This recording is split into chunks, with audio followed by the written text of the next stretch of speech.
She has a 12-year-old son. Kinuwento niya sa akin lately na tumatakbo siya, hindi niya alam kung saan siya pupunta.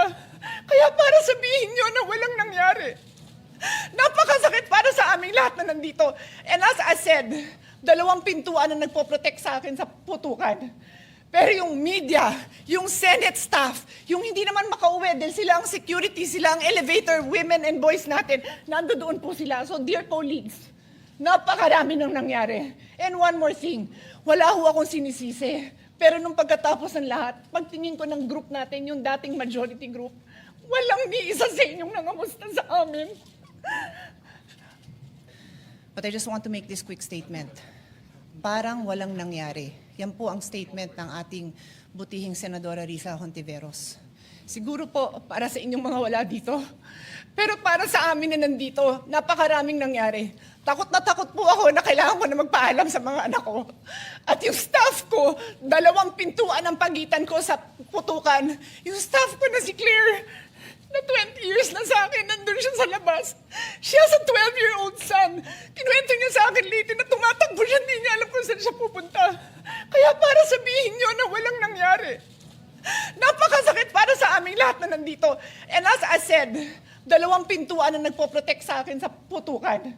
Pero yung media, yung Senate staff, yung hindi naman makauwi dahil sila ang security, sila ang elevator women and boys natin, nandoon po sila. So dear colleagues, napakarami nang nangyari. And one more thing, wala ho akong sinisisi. Pero nung pagkatapos ng lahat, pagtingin ko ng group natin, yung dating majority group, walang ni isa sa inyong nangamusta sa amin. Some of you I've known for 20 years, 10 years, and I didn't even hear any of you say, kamusta na kayo dyan? Napakasakit nun sa akin.